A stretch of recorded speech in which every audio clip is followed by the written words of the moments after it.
All right, hello everyone, and thank you for joining us today for this week's session of the Parks College weekly webinar series. My name is Amy Price, and I'm the Outreach Coordinator here at Parks College. I'm joined today virtually by several of our certified flight instructors who will be showing us around Parks College's flight line for a virtual hangar tour. We're very excited to have you joining us today from wherever you are. Thank you for taking the time to visit us and learn more about the aviation program at St. Louis University. In total, Parks College has programs available in aerospace, biomedical, civil, computer, electrical, and mechanical engineering, as well as flight science and aviation management and physics. We hope that you'll hear or see something today that piques your interest. Before we start, I wanted to give you an idea of how the webinar will flow. I'll soon introduce our first instructor, who will begin the hangar tour in our dispatch area. We'll then visit the simulator room, the instructor offices, and end inside of one of our training aircraft.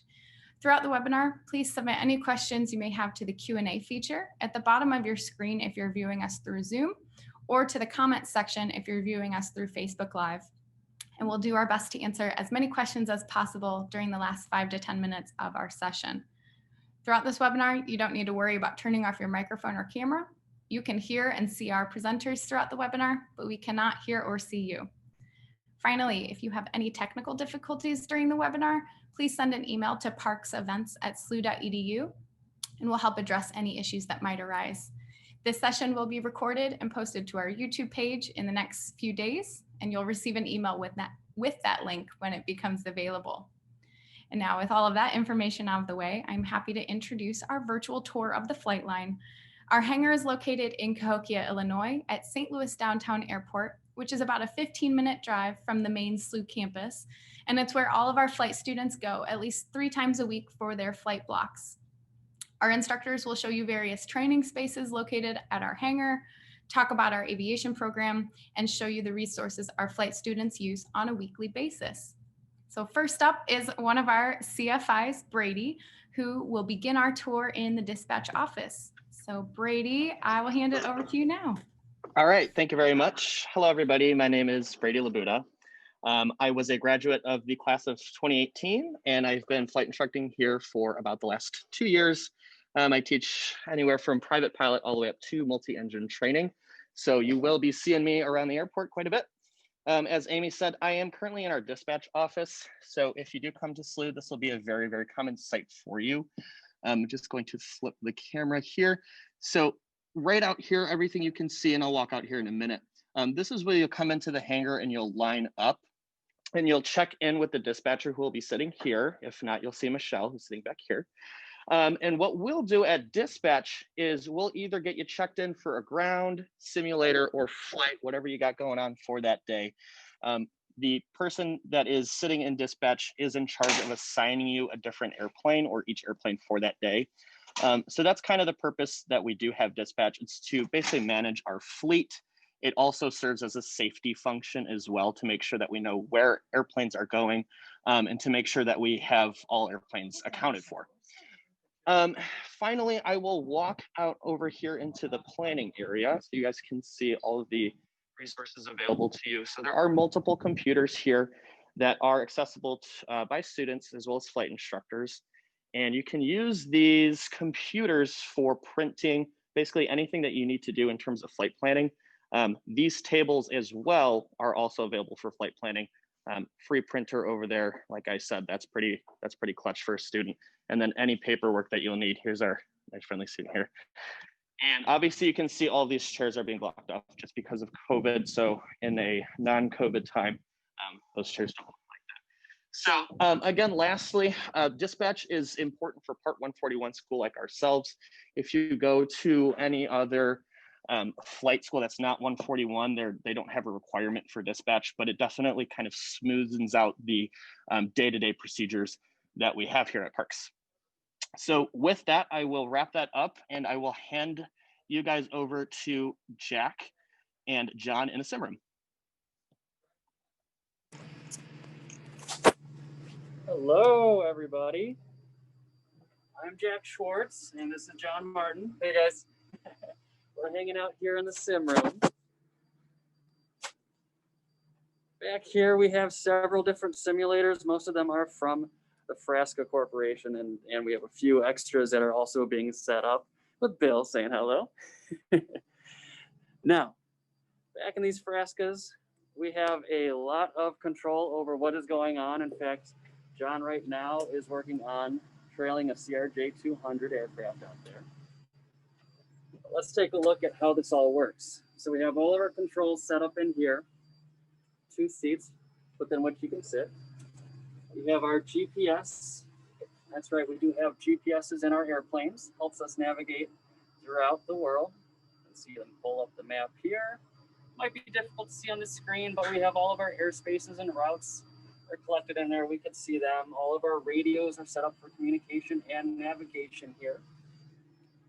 He's controlling the throttle along with our fuel air mixture levers for aircraft engine control. And then all of his instruments are set up right here so we can monitor what's going on from inside the cabin in addition to what's going on outside the cabin. We also have this set up for the Grand Canyon area. We can take these simulators just about anywhere, especially within the United States. So you could get to see a whole bunch of different things that you wouldn't normally experience in the St. Louis area.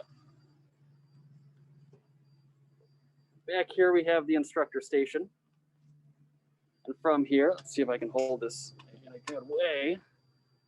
We can control everything going on in there and monitor everything that's happening.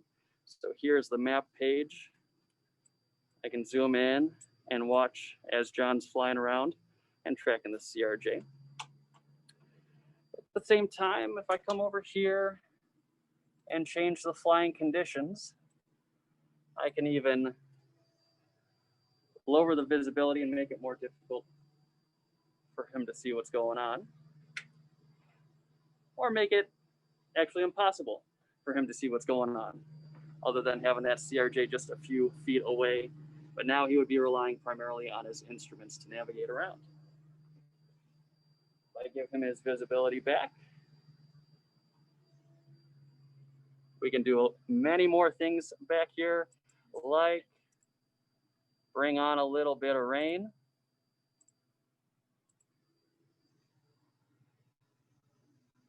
See how that brings the clouds through. Again, adds to the challenge of flying the aircraft in the simulation. Bring on a little bit of snow. Similar effect, even further reducing visibility.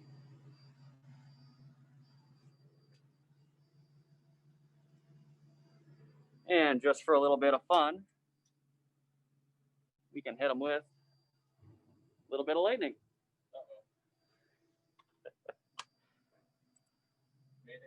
Mayday, mayday.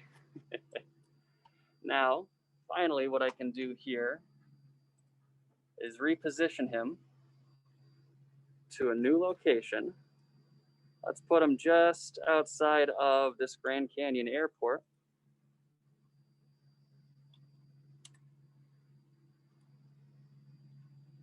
Get them all set up.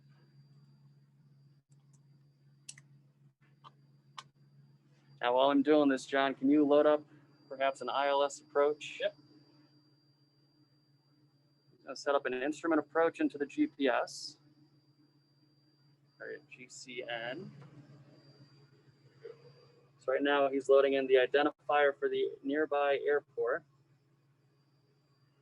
while also hopefully avoiding the CRJ.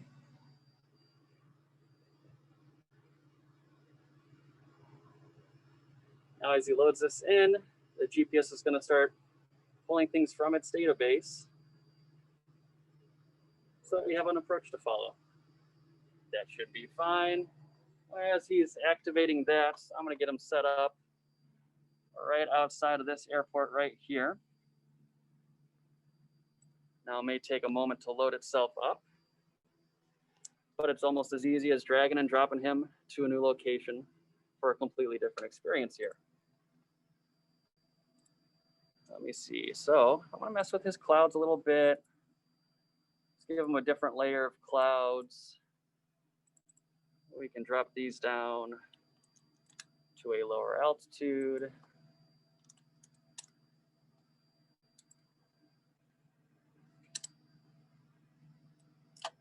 this is what we want.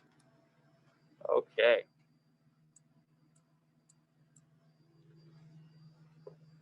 And now he's back in the snowy conditions.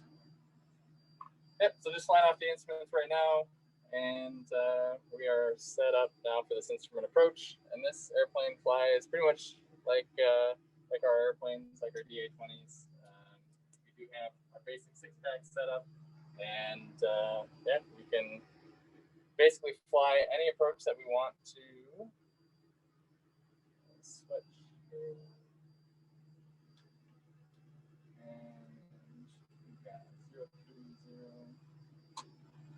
But we got our visibility back, and looks like we can land off the airport right off to our right here. Yeah, why don't you go ahead and do a little 180 there, spin back around.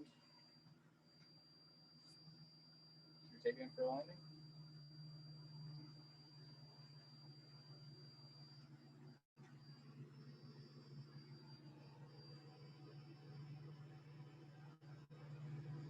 This instrument showing he's in a right turn currently and also descending.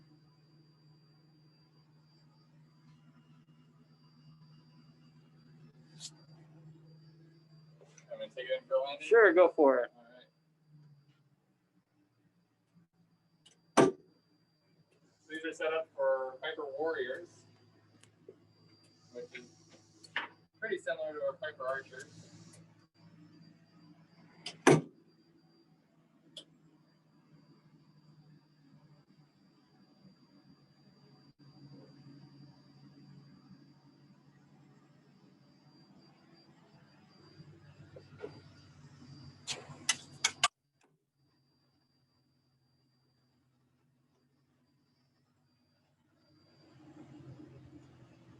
And we fly them at pretty much the exact same speeds.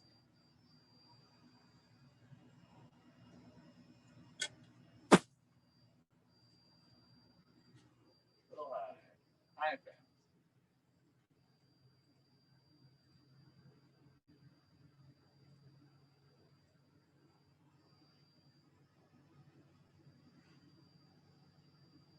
We can even practice our takeoffs and landings in addition to all of our other maneuvers and instrument approach procedures in here.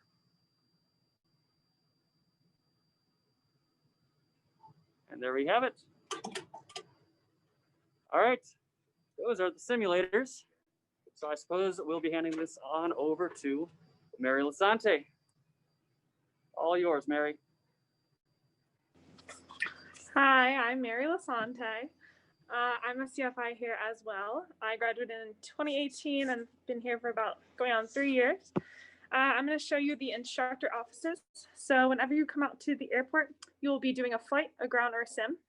So whenever you do a ground, you will be meeting within your instructor's office. So I'll take you through. So this is our flight instructor offices.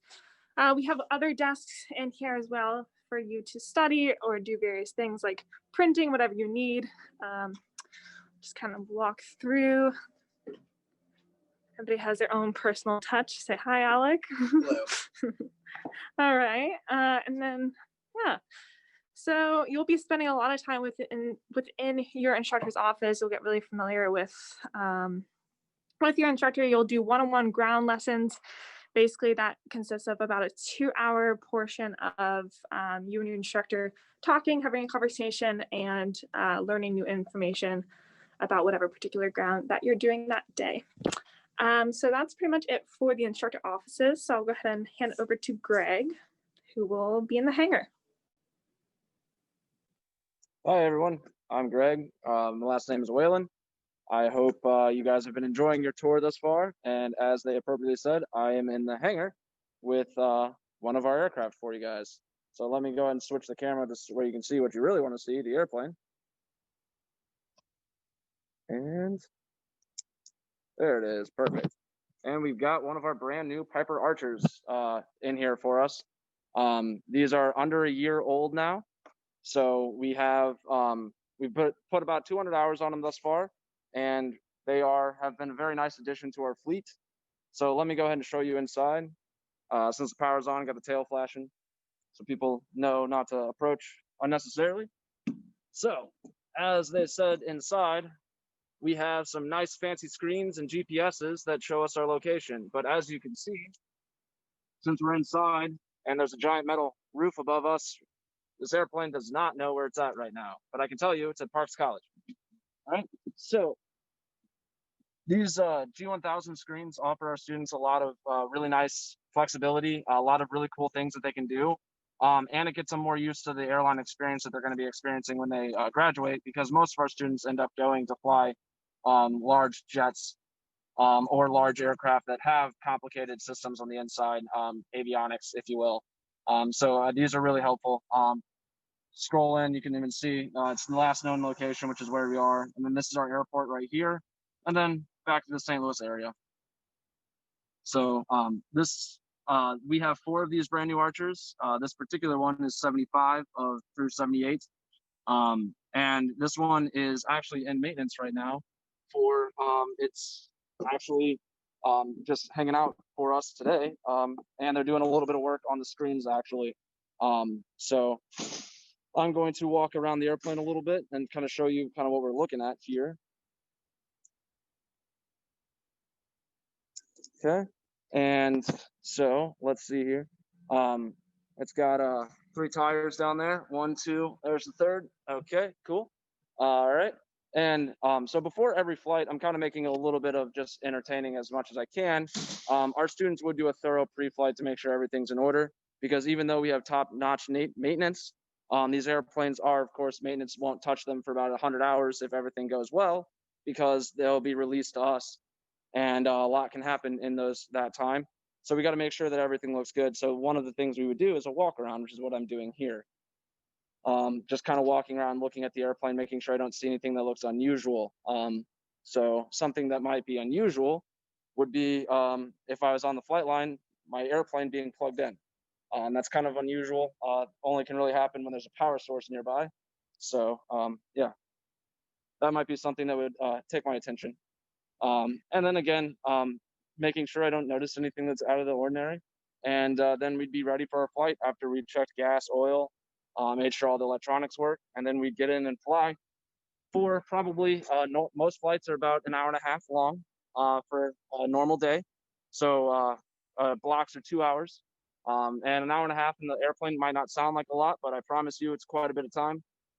And we can get a lot done, and these things can take us pretty far in an hour and a half too. Most of the time the students quite enjoy them. So, all right, I'm actually going to switch it back to hand it back off to Amy for questions and answers. I see a couple came in.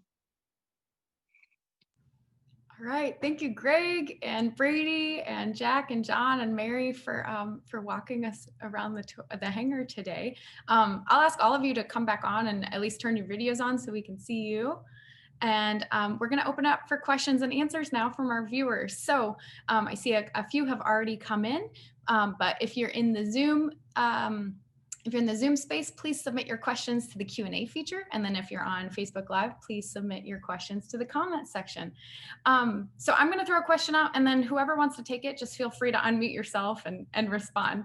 So the first question we have is, do new students generally already have flight experience, or are they starting completely from scratch?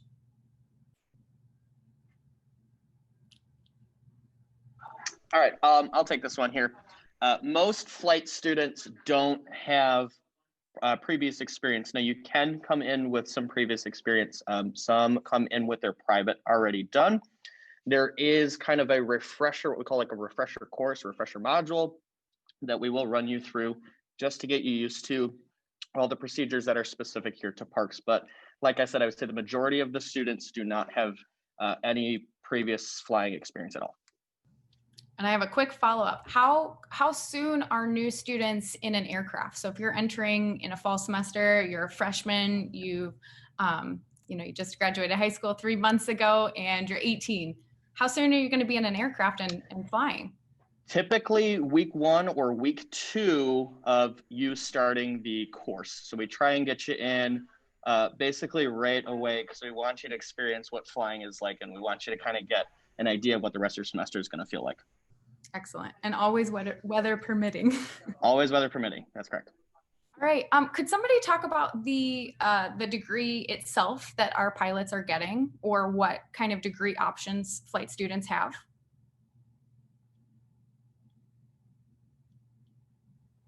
Sure, I can take this one. So at Parks College, we offer a Bachelor's of Science in Aviation Technologies or Management. And as far as the flying goes, when you leave here, you're going to be a flight instructor just like us. And you're going to be a commercial pilot in both single engine and multi-engine land. Commercial means that you can get paid, and flight instructor means that you can do what we do and you can teach, and you'll be the next generation of teacher to teach the person that eventually is going to be sitting next to you in the same cockpit, which we have a lot of alumni do, which is really neat. Thanks, Greg. Yeah, you hit on a really important thing. So for anybody who's new to flight and becoming a pilot, there are numerous different certificates that pilots work their way up in getting. And so throughout your 4-year degree, you're going to progress through each of those stages. So stage 1 is your private pilot's license. Hopefully everybody, you might have heard of that at some point, but you don't have all the privileges that, like Greg said, a commercial pilot will have. A commercial pilot can start getting paid. And yes, the degree program that we have here kind of brings it full circle. So within 4 years, you'll not only learn to fly, but then you'll be teaching new students to fly at the end of your tenure. All right, so the next question we have, how many students are in the entire flight program? And also, how many new students do we plan to admit this fall? So actually, I'm gonna take this one, guys. We have about 100 students in the flight program currently. This past fall, we were able to admit 35 new students. So if you are looking at other university programs, that number might sound a little small. We do have a smaller flight program. Someone correct me, I think we have about 16 instructors on staff at the moment.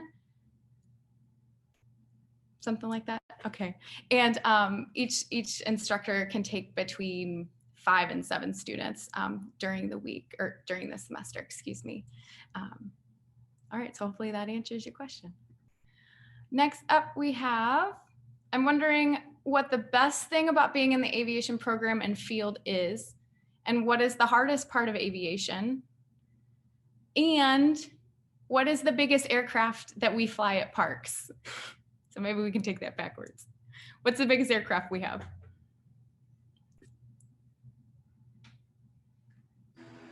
All right, I'll try to jump on some of that. Let's see. The biggest airplane we fly at Parks is the Piper Seminole. It is a twin-engine, 4-seat aircraft. We only have 2 other aircraft from that anyway, which are the Piper Archer, which you just took a look at with Greg, and the Diamond DA-20, which is the smallest 2-seater that we fly. You're asking a few other questions. I'll answer one of those. Let's see. I would think the most difficult part, that was what you asked, right? Most difficult thing in aviation. So I would say the most challenging thing we have to work with might be landing the aircraft.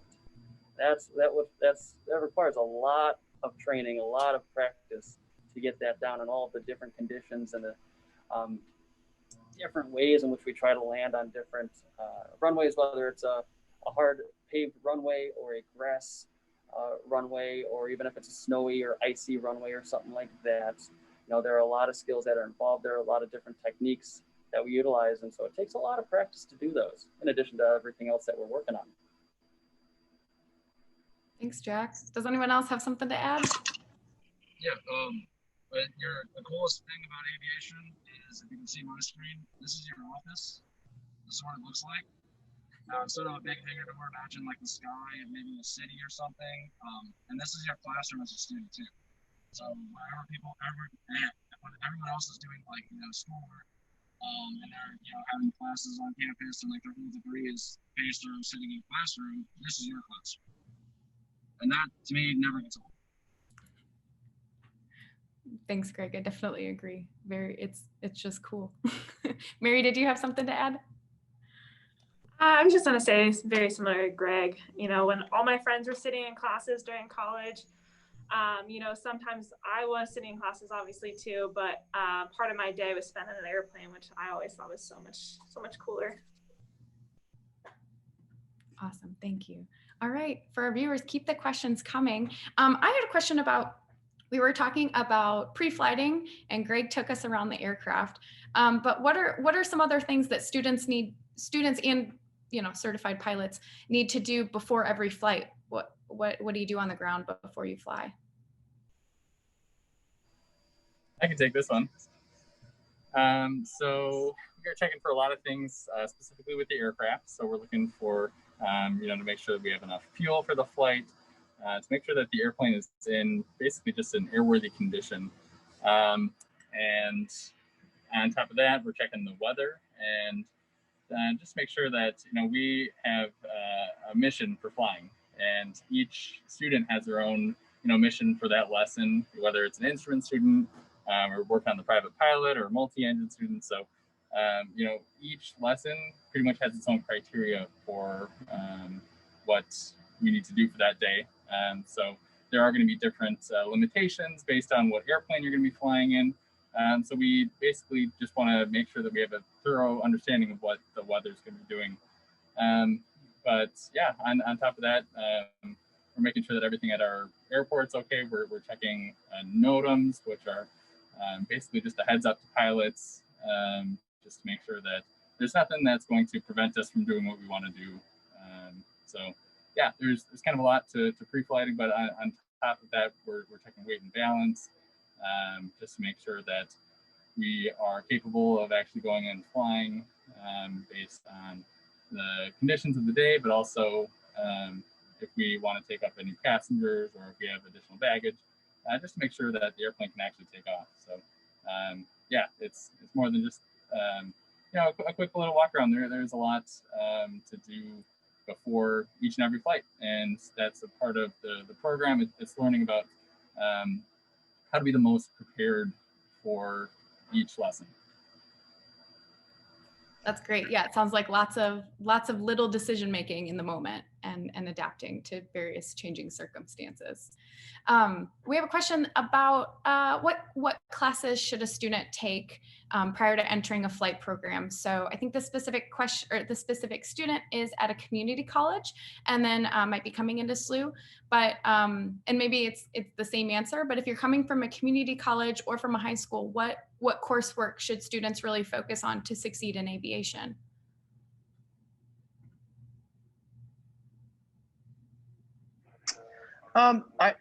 So I'm going to come from the perspective I just graduated, and I'm going to put myself in your shoes. But if you're going to come in from a community college and then transfer to aviation, one of the nice things that would maybe take some of your workload off would be to kind of get some of your gen eds or your general eds done. So that way you don't have to worry about doing those on top of your aviation coursework here. Aviation is a little bit reliant on physics and math. Now, I'm not like a physicist or a mathematician by any means, but you do need to be somewhat good in those fields. So definitely study up in those areas for a successful future. Great, thank you. So definitely some algebra, be really strong. Yeah. All right, I think that sounds good. All right, we had a question about the CFI experience during your senior year. Could somebody talk a bit more about that practicum experience and then the transition to after graduation? Yeah, so I graduated in 2018. My junior year, though, I decided the summer going into my senior year that I would get my CFI. And so I instructed my entire senior year. I had 2 students each semester, got them through their solo, eventually worked up towards their private. But yeah, it was very, very manageable. I was out here only meeting 3 times a week with each student. So, that on top of my classwork, it was a great experience. I was able to build hours, actually get paid for doing that, and really get to know the operations here and get to know some of my coworkers a lot better. So, it's a great transition going from the student side over to the professional side on, instructing here. So, yeah, they've got a great setup here to get students through their CFIs and then eventually start meeting with students. Great answer. Thank you so much. Guys, we are just about out of time. I have one final question, so treat it as rapid fire if you would like. What's one thing you would tell an incoming student before starting at Parks? Words of advice, words of wisdom, words of encouragement?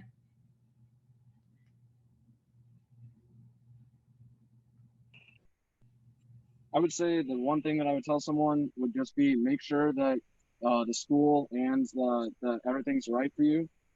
Aviation programs, you'll learn they all give you the same thing. Just make sure that you actually are here because of the university attached, so St. Louis University. It's been a great school. I actually didn't go here, but I love working here, and I wish I did come here after seeing the program. So that's the best thing the advice I can give you. Just make sure the school is a good fit for you. I would suggest getting involved, definitely within the larger university, and also within, we have several different clubs within flight science. For example, Women in Aviation, Alpha Eta Rho, and Flight Team. Those are all really great ways to meet other people, upperclassmen within the flight program, who can actually help you, throughout your 4 years. I think, having older friends in the program really helped me. So I'd say definitely get involved. And just my plug about SLU, why I really love SLU is because it's a mid-sized university, but our flight program is a small flight program. So you kind of have the best of both worlds. You have that larger university, but the small flight program. I also appreciate how the Jesuit value is about the whole person. So we're not just trying to make you a pilot. We actually care about our students. And not just getting you in and out the door as quickly as possible. That's fantastic. Thank you all so very much. Thank you to you viewing on the other side of the screen. Thanks for joining us today. We hope that you did learn a little bit more about the Parks Aviation Science program with that visit to the flight line. I would like to thank again Brady, John, Jack, Mary, and Greg for taking time out of your busy work days to meet with us. If you would like to learn more about the aviation programs at SLU, please visit slu.edu/parks. You can also visit our YouTube page and find recorded sessions from our virtual Girls in Aviation Day event that we hosted in September for some more aviation content. So we have a virtual instrument flight you can ride along in, and we do have a Young Women in Aviation panel that Mary actually sat on and gave lots of good advice in there. So as always, if you'd like to connect further, please reach out to us at parksevents@slu.edu. And finally, please plan to join us again next week for another installment of our weekly webinar series on Wednesday, November 4th at 1 p.m. for a visit to the electrical engineering program. So thank you once again for joining us and have a great weekend ahead.